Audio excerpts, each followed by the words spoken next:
मनुष्य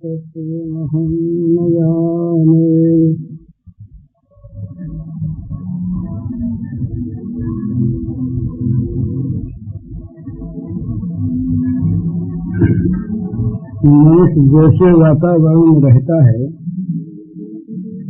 जिस प्रकार का संग उसे प्राप्त होता है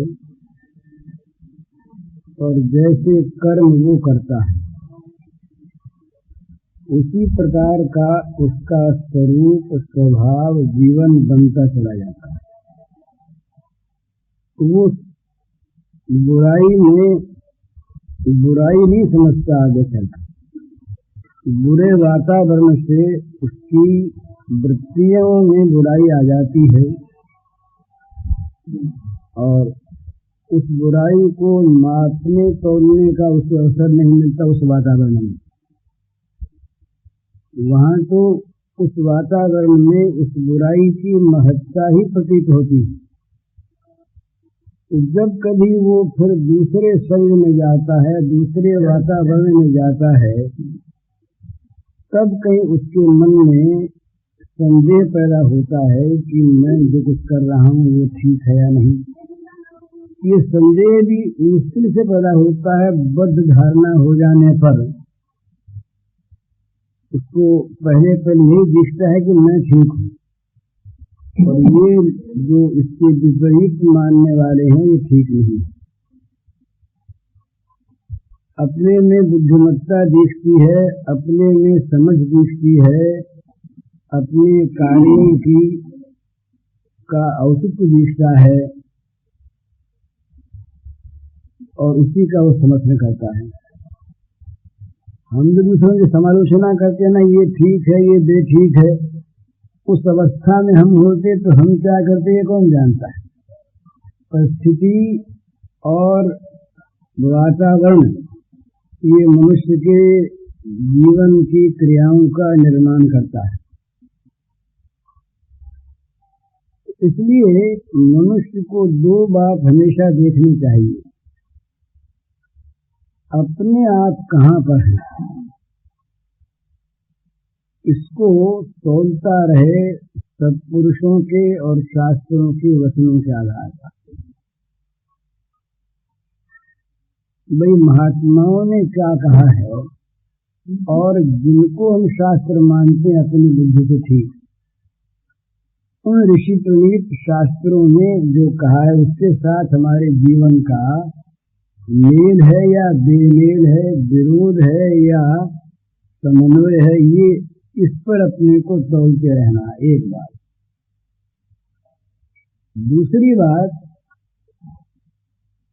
दूसरे लोग क्या करते हैं, वो यदि संत और शास्त्रों के विरोधी कार्य करते हैं तो हमको भी करना चाहिए, ये नहीं मानना है। अपने को देखना और शास्त्र विरोधी दूसरों को करते देखकर वैसा न करने का निश्चय रखना, ये दो बात आदमी में अगर बनी रहे तो वो बच जाता है। बुरे वातावरण में भी बुरा होने से बच जाता है वो, अगर अपनी अच्छाई को अच्छे शब्दों अच्छे आदर्शों के साथ तोलता रहे, मिलाता रहे।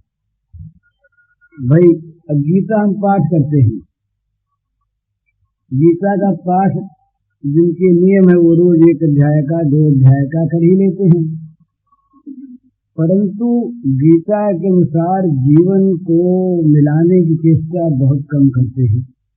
भाई दैवी संपत्ति आसुरी संपत्ति भगवान ने साफ शब्दों में कहा है, दैवी संपत्ति विमोक्षाय निबंधाय आसुरी मता। यदि भगवान की गीता पर, उनके शब्दों पर, उनके उपदेश पर हमको विश्वास है तो ये मानना होगा कि भगवान का कहना ठीक है कि दैवी संपत्ति मोक्ष के लिए है, छुटकारे के लिए है, आसुरी संपत्ति बंधन के लिए है। और फिर वहाँ पर वो दैवी और आसुरी संपत्ति का विवरण देते हैं विस्तार से। तो वहाँ अपने जीवन के साथ मिलान करते रहना है कि इनमें कौन सी बात हमारे जीवन में दैवी संपत्ति की आ गई, कौन सी आसुरी संपत्ति की। आसुरी संपत्ति की यदि है तो वो बंधन के लिए है, तो उससे हमें मुक्त होना चाहिए। किसी भी ग्रंथ को रामचरित मानस हम पढ़ते हैं, किसी भी ग्रंथ को देखकर ग्रंथ में बताए हुए आदर्श के अनुसार अपने जीवन को बनाने का प्रयत्न करना, ये उस ग्रंथ को ठीक पढ़ना है। पढ़ने का अर्थ क्या है? ठीक ठीक उसको पढ़ जाए, जीवन में आ जाए तब पढ़ना है।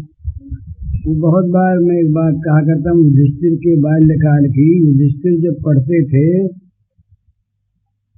पाठशाला में, तो गुरु जी ने कहा एक दिन कि भाई दूसरा कोई मारे तब भी मन में क्षोभ न हो, ये सीखो।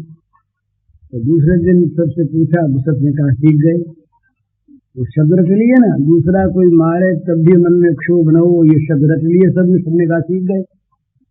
युधिष्ठिर ने कहा हम तो नहीं सीखे। एक दिन, 2 दिन, 4 दिन रोज गुरु जी पूछे, रोज वो कहें हम तो नहीं सीखे। तो कुछ दिनों के बाद एक दिन गुरु जी को क्रोध आ गया। क्रोध आ गया तब गुरु जी ने पूछा तो सीखे? बोले नहीं सीखे। तो गुरु जी ने मार दिया।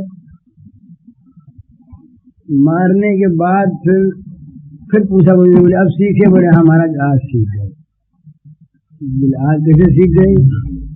बोले आपने कहा था ना कि कोई मारे तब भी क्षोभ न हो, तो आज तक किसी ने मारा ही नहीं, तो क्षोभ होता कि नहीं ये मैं जानता कैसे? आज आपके मारने के बाद मैंने अपने मन को देखा तो मालूम हुआ क्षोभ नहीं है। तब मैं सीख गया, तब मैंने कहा कि आज सीख गया। तो किसी भी ग्रंथ का, किसी भी महात्मा के वचन का वास्तविक अध्ययन क्या है? वो जीवन में उतर जाए तब। जीवन में न उतरे तो वो अध्ययन अधूरा है, अध्ययन बाह्य है, आभ्यंतरिक अध्ययन नहीं हुआ। तो ये जो, इसीलिए अपने शास्त्रों में आता है कि श्रद्धा संपन्न शिष्य जब ठीक ठीक जिज्ञासा को लेकर गुरु के पास जाता है समित पानी होकर, तब गुरु एक बात जो कहते हैं वो तत्काल उसके ध्यान में आ जाती, उसका काम बन जाता है। और नहीं जीवन भर उपदेश करते रहो, सुनते रहो।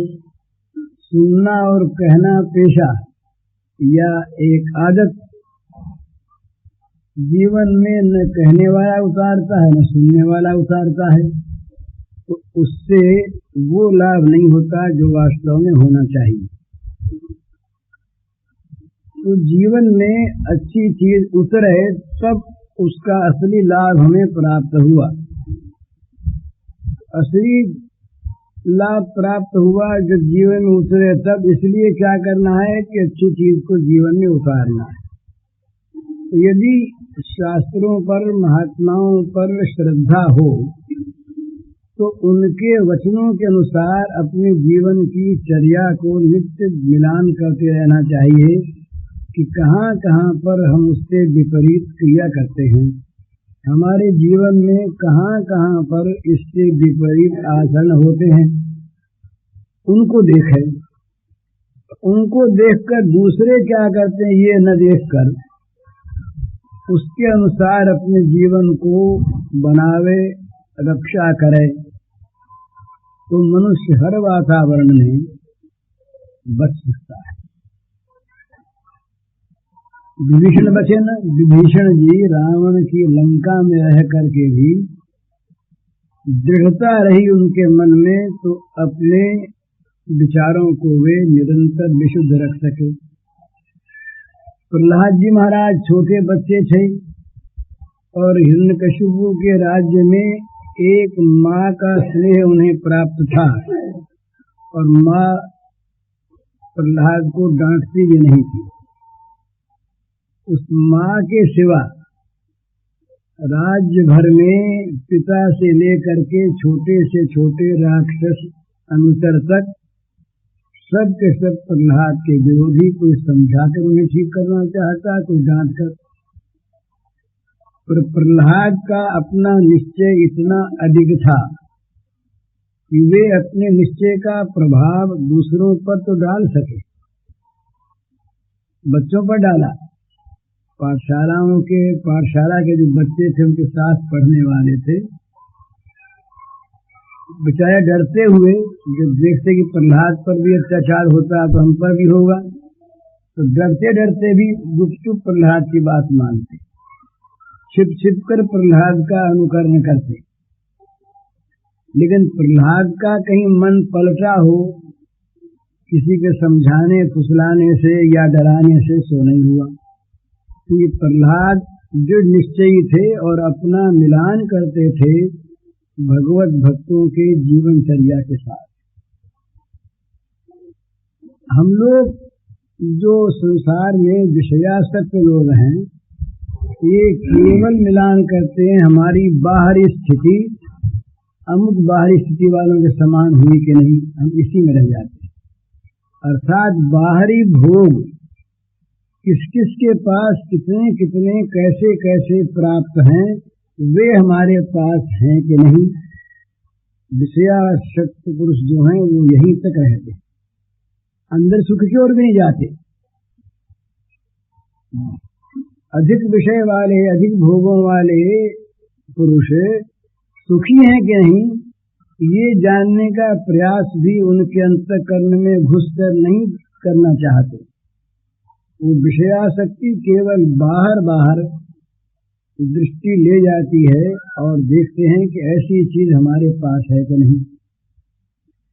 तो ऐसी दृष्टि हो जाने पर मनुष्य का पतन से बचना बहुत कठिन, क्योंकि वो तो उन वस्तुओं को चाहता है, बुराई भलाई को भूल जाता है और अपने वास्तविक लाभ हानि को भी भूल जाता है। एक आसक्ति, एक आवेश, एक इस प्रकार का मन का उसका फंस जाना होता है कि वो उससे निकलना चाहता नहीं। कोई अगर निकलने की बात कहता है तो वो बात भी उसको बुरी सी मालूम होती है कि ये हमारा अहित चाहता है। संसार के बंधन से निकलने के बाद, विषयों की आसक्ति का त्याग करने की बात भी उससे फिर सुहाती नहीं। यही बस मन का भेद है। रुचि की बात सुहाती है। जो हरिचर्चा करने वाले लोग होते हैं वास्तविक, उनको भागवत में कहा है कि ग्राम्य चर्चा नहीं सुहाती। ग्राम्य चर्चा का नाम अर्थ क्या है? विषय चर्चा। नहीं सुहावे जग की बातें, एक दिलवर की चर्चा सहती, ललित किशोरी पार लगावे माया की सरिता बहती।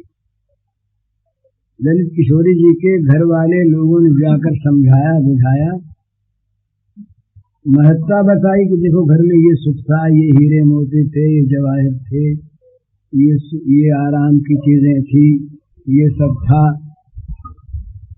तो वो विरोध करते गए, ये भी नहीं चाहिए, ये भी नहीं चाहिए, ये भी नहीं चाहिए। जब वो घर वाले कहते कहते रुके नहीं, कुछ और अपनी अपनी युक्ति लगाने लगे, तब बोले भैया अब तुम इन बातों को बंद करो। क्यों बंद करें? बोले दो बात है।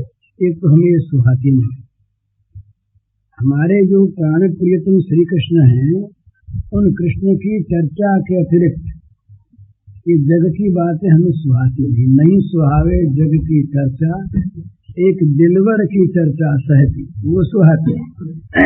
और दूसरे भैया हम कमजोर हैं कि माया की नदी बहती है, इसमें कहीं बह न जाए।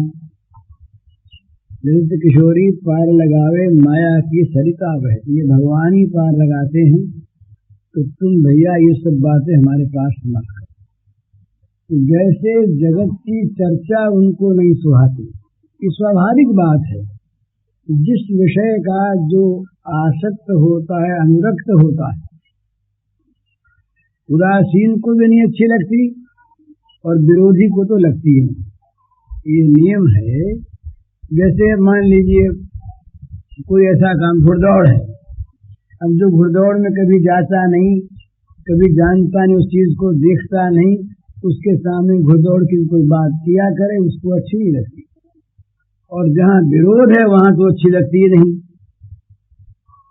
तो इसी प्रकार से प्रत्येक वस्तु जहाँ राग है वहाँ अच्छी लगती है, और जहाँ उपेक्षा, जहाँ उदासीनता है वहाँ भी नहीं अच्छी लगती, और जहाँ द्वेष है वहाँ अच्छी लगती ही नहीं।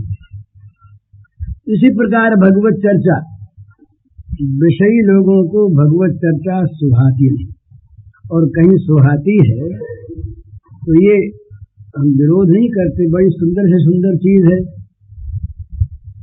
लक्ष्मण जी और परशुराम जी का संवाद सुना हुआ रामायण में तो बड़ा अच्छा लगता है, क्योंकि आपस में कटुक्तियां हैं ना, तो रस लक्ष्मण जी में नहीं है, रस है उन कटुक्तियों में जो अपने को प्रिय है। भगवान की बाल लीला बहुत सुहाती है, बड़ी अच्छी है। बाल लीला अच्छी लगनी ही चाहिए, परंतु बाल लीला में अच्छा लगना वो बालकपन के जो चुलबुले स्वभाव की चीजें वो हैं, भगवान की लीला है। ये अपने अंतरात्मा से इस बात का पता लगता है देखने पर कि चित्त कहाँ जा करके किस वस्तु को स्पर्श करता है और ग्रहण करता है। यूं वो सभी बातें देख सुनता, तो जहाँ ग्रहण करता है वहाँ देखना कि यहाँ उसका चित्त लगता है, आसक्ति है। तो जहाँ जिसका चित्त लगता है, जहाँ जिसकी आसक्ति है, वहीं वो रहता है, वहीं वो है, ऐसा सोचना चाहिए। तो विषयासक्त पुरुष जो होते हैं उनको भगवत चर्चा कहीं अच्छी लगती है तो विषयों के संबंध को लेकर लगती है, विषयों से संबंध रहित होकर नहीं लगती। बोले भाई ठाकुर जी के मंदिर में बड़ा अच्छा झूला हुआ है, सावन के झूले हैं। एक मंदिर में पुजारी जी महाराज बड़े भक्त हैं और उनके भगवान भी उनके हाजरा हजूर हैं, पर उस मंदिर में झूले वूले का बहुत ज्यादा है, कोई उत्सव मनाने की उनकी सामशक्ति नहीं है। मामूली सादा सीधा झूला उस पर भगवान झूल रहे हैं। और दूसरे एक मंदिर में बहुत बड़ा उत्सव है, वहाँ बड़ी बड़ी तैयारियां हैं, बड़े दृश्य वहाँ पर हैं। बोले वहाँ चलो, वहाँ देखो बड़ा ऐसी ऐसी सजावट है, ऐसे ऐसे बढ़िया बढ़िया वहाँ पर पदार्थ रखे गए हैं, उन पदार्थों में मन है। बोले एक आदमी भजन गाता है भावमग्न होकर, तो एक आदमी गाता है सुरीली आवाज से संगीतज्ञ। तो संगीतज्ञ के सुरीली आवाज का कला का विरोध नहीं है, कला भी साथ हो और भाव भी हो तो सर्वोत्तम। पर जिसका भाव में मन है उसको कला की अपेक्षा भाव अच्छा लगेगा, जिसका कला में मन है उसको भाव की अपेक्षा कला अच्छी लगेगी। चैतन्य महाप्रभु एक बार दक्षिण में कहीं गए थे, नित्यानंद जी महाराज साथ थे, तो एक ब्राह्मण अलग बैठा श्रीमद् भगवद गीता का पाठ कर रहा था। पाठ कर रहा और उसकी आंखों से आंसू बह रहे, पर पाठ वो करता था अशुद्ध। नित्यानंद जी महाराज बड़े पंडित रहे, तो पंडितों को अशुद्धि नहीं सुहाती है, ठीक बात है, वो जानते दूसरे जानते नहीं, उचित है। तो अशुद्ध पाठ सुनकर नित्यानंद जी ने दो एक बार सुना, फिर रहा नहीं गया, तो उन्होंने आकर महाप्रभु से कहा चैतन्य से कि महाराज वो ब्राह्मण देखिए अशुद्ध पाठ कर रहा है। तो इन्होंने कहा करने दो भाई, आपका क्या लिया, करता है विचार बोले अशुद्ध पाठ कैसे करेगा, ठीक नहीं करता। फिर आप जाके पूछिए उससे क्यों नहीं करता ठीक। तो नित्यानंद जी गए, जाकर ब्राह्मण तो भावमग्न था, तो उसको दो चार बार पुकारने पर वो जब भाव समाधि उसकी भंग हुई तो उसने कहा महाराज क्या कहते हैं, तो बोले तुम पारशुद्धि क्यों करते हो, तो बोले महाराज आता नहीं। आता नहीं, मुझको पढ़ा लिखा नहीं, जैसा आता वैसा कर लेता हूँ। तो पार्षद नहीं करना चाहिए।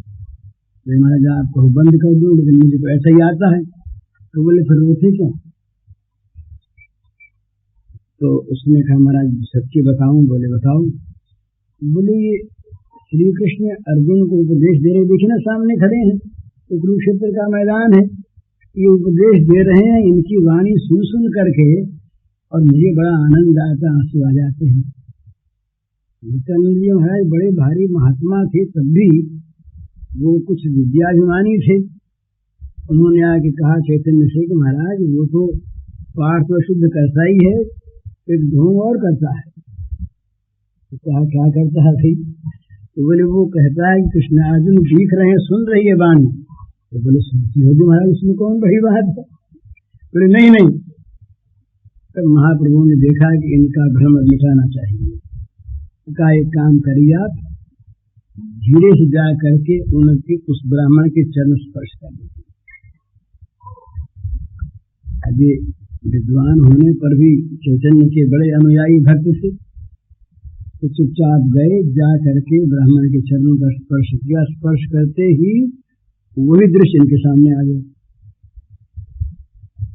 वही मैदान कुरुक्षेत्र का रणांगण, वही भगवान रथ पर विराजमान और अर्जुन बैठे हुए उदास उनको उपदेश कर रहे। तब इनको चेत हुआ कि भाई हमने भूल की। तो महाप्रभु से आकर के बोले महाराज मुझसे बड़ी गलती हुई। तो उन्होंने कहा भाई भाव के सामने बाहरी विद्या का कोई इतना महत्व नहीं है।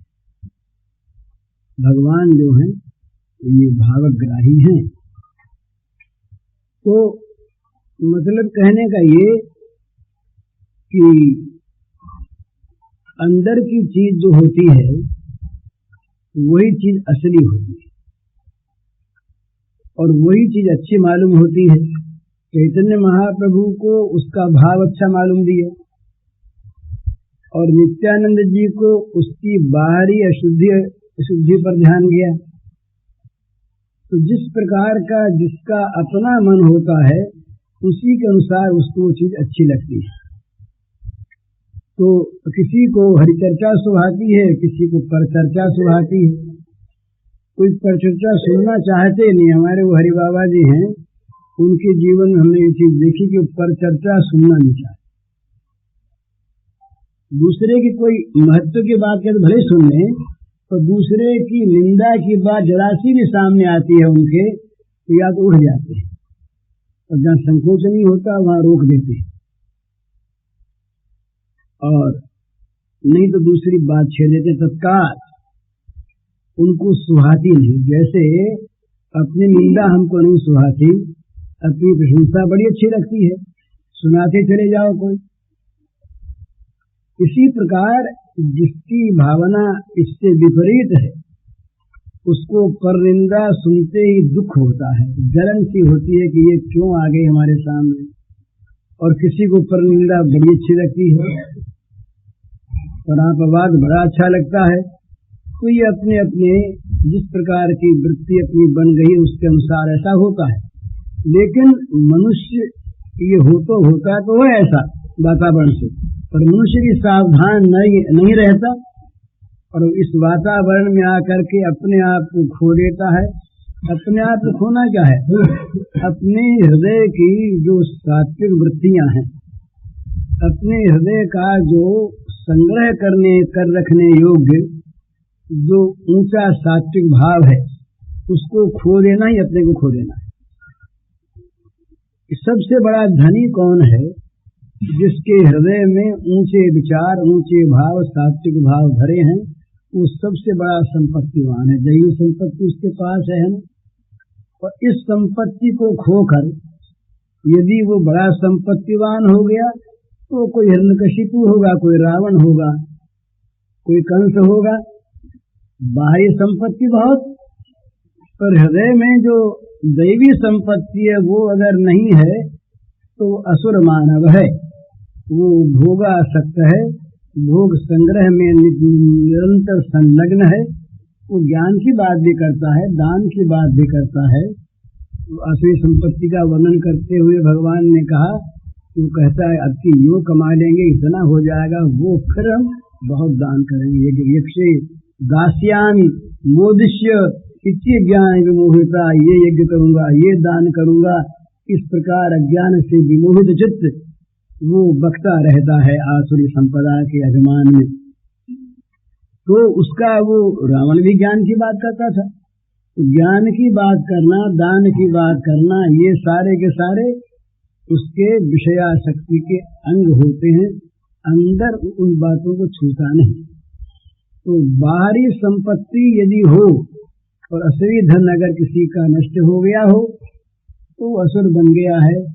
और बाहरी संपत्ति चाहे न भी हो, बिल्कुल न हो, पर जिसने अपने आभ्यंतरिक सात्विक भावों की रक्षा की, जिसने दैवी संपत्ति को बचा लिया, वो दरिद्र भी महान है।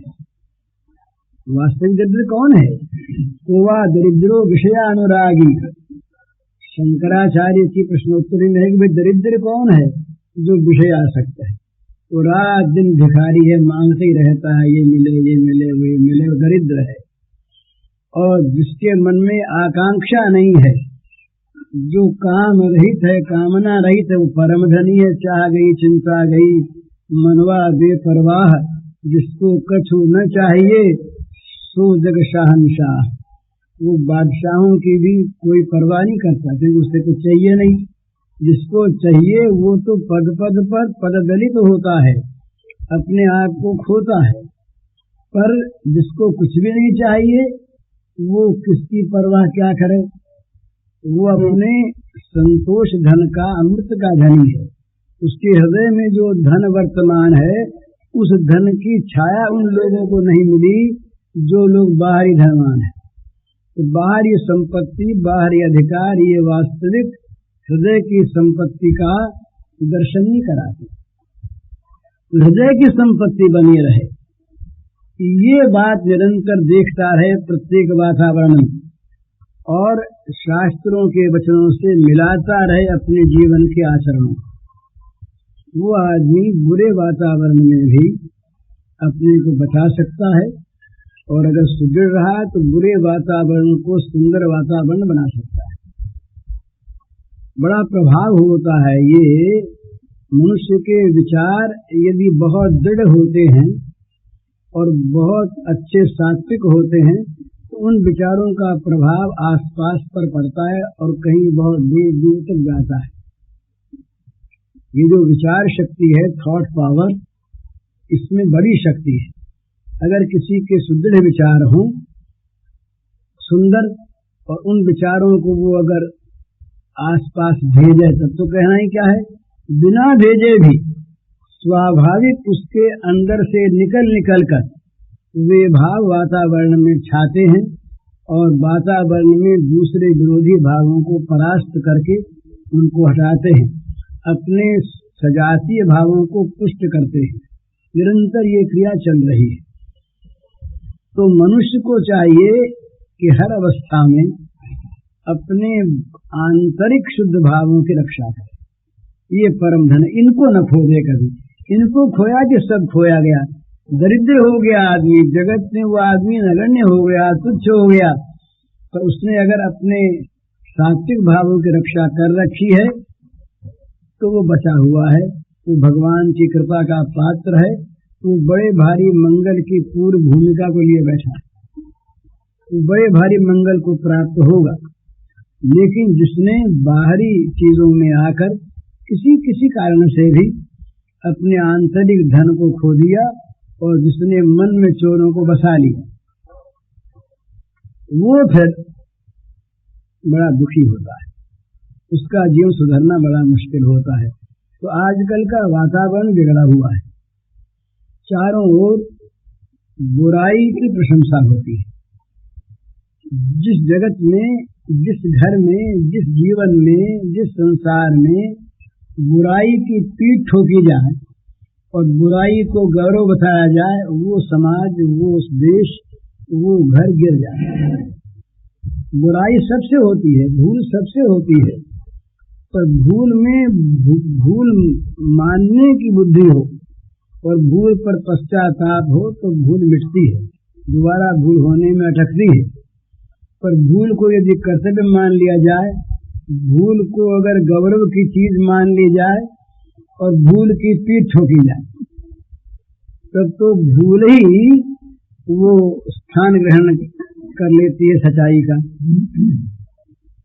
एक आदमी किसी परिस्थिति में आकर, किसी लोभ में आकर, किसी आवेश में आकर चोरी कर ले किसी पर चोरी करने के बाद उसको पश्चाताप होता ही बड़ा बुरा है, ये कैसे हो गया, मुझसे आएंगे नहीं करेंगे, तो चोरी से बचता है। और चोरी में सफल होने पर कैसा, देखो कैसी बुद्धिमानी हमने की, पता भी नहीं लगा और चीज भी घर में आ गई, ऐसी बुद्धिमानी बड़ी है। और घर के लोग कहें तुमने देखो ना बड़ा अच्छा काम किया, इस प्रकार से काम बना लाए अपना, ये तो बड़ी अच्छी बात है, तुम बड़े भाई बुद्धिमान हो। और समाज उसको देखे, उसके पास संपत्ति, तो समाज उसको नेता मान ले, उसका आदर करे। यूं जब चोर पूजा घर में और बाहर आरंभ हो जाए, तब वो चोरी के प्रति घृणा नहीं रहेगी, वो एक आदर की वस्तु, तुरीय वस्तु, ग्रहण करने योग्य वस्तु बन जाएगी, तो बुराई नहीं मिटेगी। तो ये सौभाग्य कभी नहीं मिटाना चाहिए अपना कि मन में बुराई से घृणा रहे। बुराई से घृणा का निकल जाना बहुत बहुत बड़ा दुर्भाग्य है। बुराई जीवन में किसी के एक बार आ जाए ये दुर्भाग्य नहीं है, ये तो आती है, पर बुराई के प्रति घृणा निकल जाना, बुराई को चित्त में आदर का स्थान मिल जाना, बुराई में गौरव बुद्धि हो जाना, बुराई की पीठ ठोकना, यह बड़ी बड़ी बुरी चीज है। तो निरंतर सावधान रह करके बुराई से बचे, भलाई को ग्रहण करे और अंदर में अपनी भलाई को बनाए रखे, रक्षा करे, चुपके से बढ़ाता रहे, ना आवे तो गुपचुप करे। बोले भाई लोग सामने नाम लेने से नहीं ठीक करे, तो अपना अंदर अंदर भगवान का नाम ले, जीभ से नाम ले, भीतर ही भीतर कौन रोकता है। तो मैं गया गांधी जी के पास, ये बम्बई में था तब, तो साबरमती में रहते थे, तो मैं देश जा रहा था, तो उनके ये कल्याण बस निकले ही था, 2 साल हो गए होंगे, तो मैं गया था उधर, तो मैं गया उनके पास, तो उन्होंने कल्याण में वो नाम जप की सूचना मेरे कल्याण हाथ में, तो उन्होंने देख के बोले भाई तुम क्या करते हो। उन्होंने कहा भाई ये नाम जप लोगों से करवाते हैं, तो कितना होता है। उन्होंने कहा कि 10 करोड़ की सूचना देते हैं, तो हो जाता है। बोले भाई बहुत अच्छा करते हो। तो बोले तुम भी लेते हो कि नहीं, खाली लोगों से करवाते हो। तो मैंने कहा महाराज कुछ तो करता हूँ। तब वो तकिया था उनका, पीछे थोड़ा गोल तकिया पड़ा था, तकिए को हटा करके माला निकाल दी, देखो माला मैं भी रात को करता हूँ, रात को मैं भी नाम जप करता हूँ। तो उनकी माला कुछ टूटी हुई सी थी, मेरे पास एक माला थी जेब में नहीं। मैंने कहा महाराज ये माला आपकी टूट गई है, ले लो। तो तुम मुझे माला देने आए हो क्या, गुरु बनते हो? तो नहीं ऐसे नहीं, ये टूट गई। तो बोले भाई तुम कुछ अधिक नाम जप का नियम करो, तुम्हारी माला ले ले हम। तो मैंने कहा अच्छी बात है महाराज। कुछ किया, वो माला उन्होंने ले ली। तो गुपचुप ही करे, किसी प्रकार से भगवान का नाम, भगवान में मति, भगवान में अपने जीवन की गति बना ले तो जीवन सार्थक हो जाए। और नहीं तो ये गतानुगतिक हम लोग बह रहे हैं प्रवाह में। आज तो एक प्रवाह बह रहा है, जिस प्रवाह में भगवान के लिए, धर्म के लिए, सात्विकता के लिए स्थान नहीं है। सात्विकता का नाम लेते हैं, पर वो केवल सात्विकता की पोशाक में अंदर दूसरी चीज रहती है। इसलिए जो अंदर की चीज असली, वही असली चीज रहती है। बाहर की तो पोशाक, वो तो नकाब है। बाहर से नकाब हमने कैसे बिगाड़ ली, कुछ भी वेश बना लिया, उससे हमारा असली रूप नहीं भगवान के सामने छिपता। वो तो अंतर्यामी है, सब जानते हैं। तो किसी भी वातावरण में हम रहें, हम अपने आप को, अपने हृदय के सात्विक भावों को, शुद्ध गुणों को हम बचाए रखें और अपने जीवन का, गीता पढ़ते तो गीता से, रामायण पढ़ते तो रामायण के राम चरित्र से, भरत चरित्र से, हनुमत चरित्र से इनके साथ अपने जीवन के चरित्र का मिलान करें कि हम कितने जिसके अनुकूल हैं, कितने प्रतिकूल हैं। प्रतिकूल हैं तो हम दूसरों की तो करते ही अपनी बुराई कर रहे हैं, अपना पतन कर रहे हैं, अपनी हानि कर रहे हैं। तो अपनी हानि से हम बचें, अपने आप को उन चरित्रों के अनुकूल बनाने की चेष्टा करें। और यदि हमने अनुकरण किया कंस का, रावण का, दुर्योधन का, वो भी हो जाएगा। हम वो परसों चिट्ठी हमारे पास आई, एक बंगाल में एक हावड़ा में रहते हैं, एमए हैं, पीएचडी हैं, विद्या रत्न उनको उपाधि मिली हुई है, बहुत बड़े विद्वान गिरद हैं, हरिपद उनका नाम है। तो वो बड़े भारी वैष्णव है, तो हमने उनको वैष्णव चूड़ामणि लिख दिया ऐसे। उनका पत्र आया, पढ़ करके और बड़ी प्रसन्नता हुई, बड़ी शिक्षा मिली। वो लिखते हैं उस पत्र में कि आपके पत्र को प्राप्त करके मेरे मन में प्रसन्नता नहीं हुई। मैं वैष्णव कैसा? महाजन तो कहते हैं, उन कविता एक लिखी है बंगला में, कि अपने को वैष्णव मानते ही एक अभिमान आ जाता है, और वो अभिमान प्रतिष्ठा की आशा पैदा कर देता है, और जिससे नरकगामी होना। आपने तो मुझे वैष्णव चूड़ामणि लिख दिया, तो इससे मैं यदि अपने को वैष्णव दास न मानकर और सावधानी से वैष्णव मानने लगूं, तो मेरा मन सम्मान की लालसा से युक्त हो जाएगा। तो आप मेरे परम बांधव हैं, आप सावधान रहें कि दुर्योधन का अभिमान मेरे मन में कहीं प्रविष्ट न करे। फिर उन्हें श्लोक लिखा, मद भृत्य भृत्य परिचारक भृत्य भृत्य भृत्य भृत्य एक मां स्मर लोकनाथ मूर्ति भक्तुर पद कमल दास दासानुदास। ये जो महाप्रभु और महाजनों की युक्तियां हैं कि हम तो भगवान के दासों के दासों के दासों के 7वीं पीढ़ी में दास हैं, ऐसा भगवान हमें माने। और इसी के अनुसार एक श्लोक लिखा उन्होंने अपना बनाया हुआ कि हम अपना परिचय ये दे सकें कि हम तो वैष्णवों की जूतियों पर निर्भर करते हैं।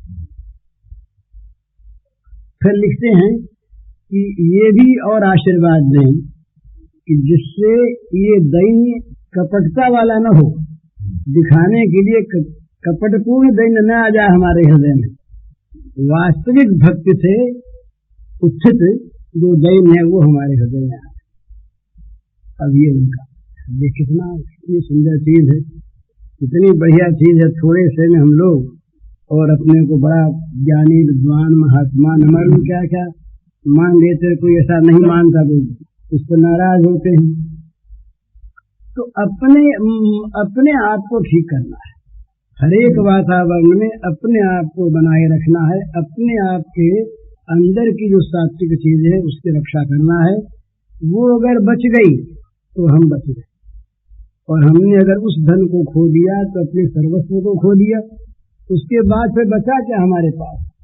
ये जो हमारा सात्विक धन है यही वास्तव में जीवन है। किसी भी कारण से ये धन नहीं मिटना चाहिए, इस धन की रक्षा करनी चाहिए। कुछ भी मूल्य देकर जितना भी मूल्य देना पड़े, और ये सात्विक धन अगर ये बच जाए तो हम बच गए। और कितना भी हमें मिल जाए इस धन को अगर हम नष्ट कर दें तो हमारे समान कोई दुरात्मा, अभागा, पापी, मूर्ख नहीं। तो इसलिए वातावरण खराब आज का है, ये ठीक है, और वातावरण के अनुसार ही मन बनता है, जीवन बनता है, ये भी ठीक है। पर सावधान रह करके अपने आभ्यंतरिक भावों को बचावें और शास्त्रों पर, भगवान पर श्रद्धा रखकर उनके वाक्यों के साथ अपने जीवन को मिलाते रहें कि कहाँ कहाँ पर हम गिर रहे हैं।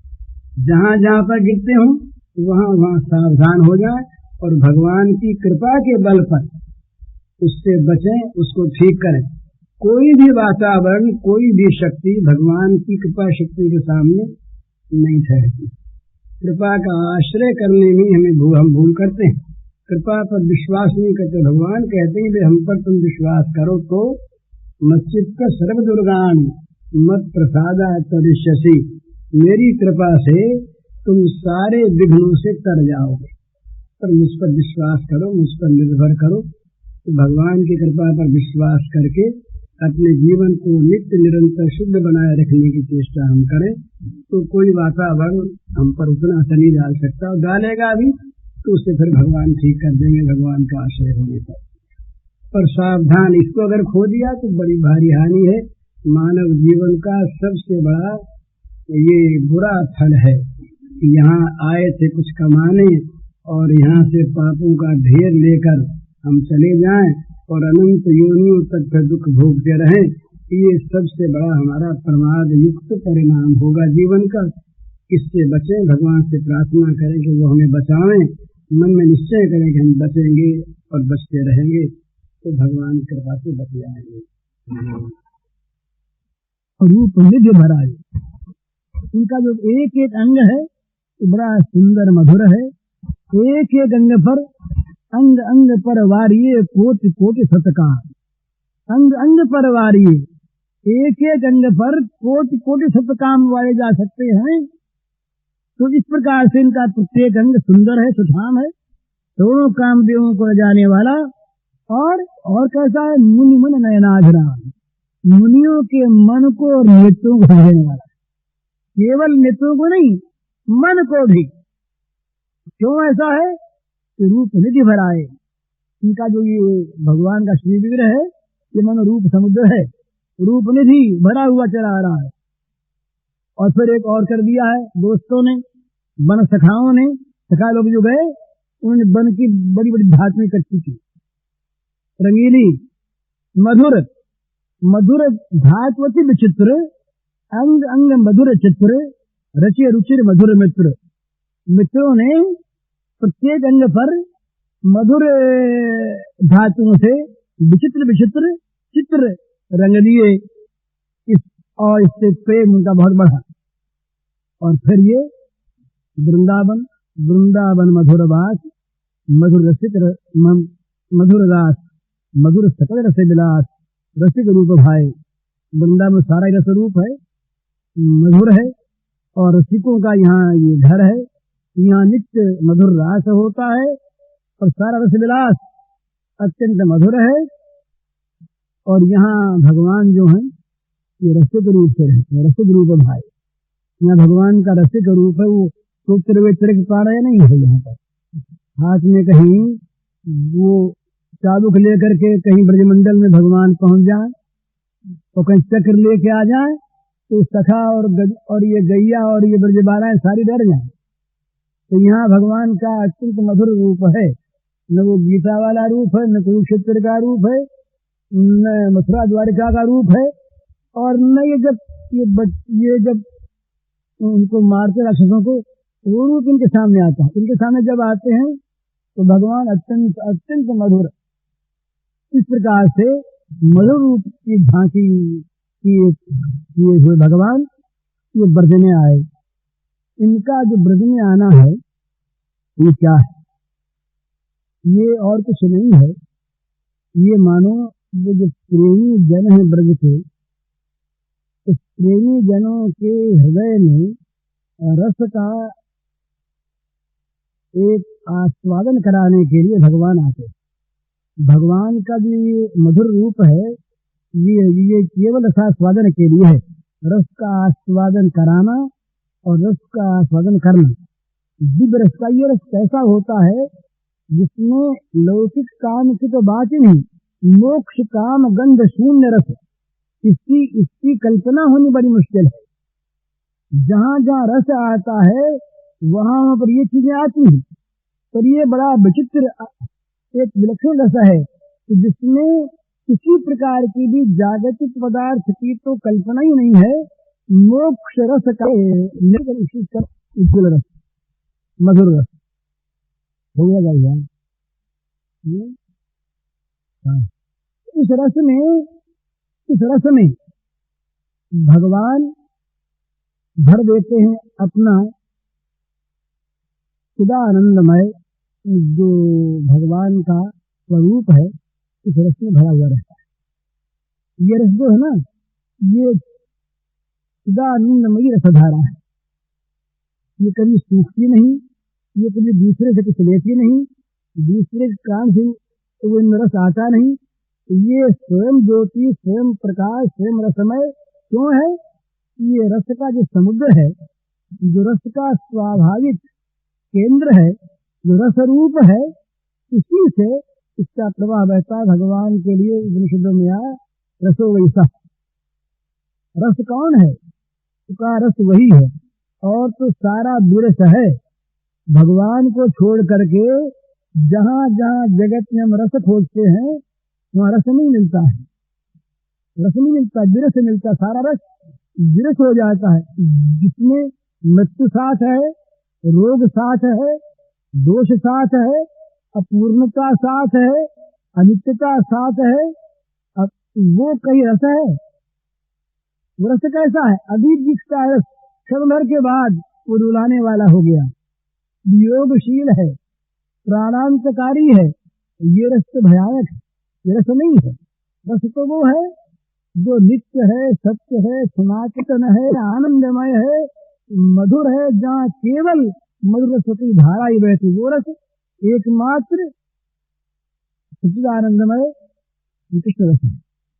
श्री कृष्ण रस में, श्री कृष्ण रस परिभावित मति, इनका नाम है गोपांगनाओं का। श्री कृष्ण रस परिभावित मति, श्री कृष्ण के सुधा रस में इनकी मति परिभावित है, इनकी बुद्धि उसी में डूबी हुई है, इनका मन उसी में तल्लीन है, इनके सारे कार्य जीवन के उसी में होते हैं, उसी से होते हैं, उसी के लिए होते हैं। इनका न अपना कोई कार्य है और न अपने कार्य करने की किसी शक्ति का आश्रय है। उन्हीं का कार्य वही कराने वाले। ये तो बस इस लीला के मधुर संसार में लीला में के हाथ की कठपुतलियां हैं। इस प्रकार से ये भगवान का दिव्य प्रेम रस श्री वृंदावन में, श्री ब्रज में ये खिलता है, खिला हुआ है और नित्य है। हम लोगों की आंखें नहीं देख सकती। वृंदावन परित्यज्य पादमेकं न गच्छति। भगवान वृंदावन को छोड़ करके, ये रसमय भगवान, क्षेत्र वाले गए, द्वारिका वाले गए, ये रस वाले ही रह गए, क्योंकि ये तो रस का प्रवाह यही रहा, यही बहा और यही बहता रहेगा, यही बहता है। जहाँ जहाँ गोपी वहाँ वहाँ ब्रज में, जहाँ गोपी हृदय वहाँ भगवान का रस। चाहे आज आपके हृदय हो जाए गोपी हृदय, आपके हृदय वृंदावन है, उसमें भगवान का रस आवेगा।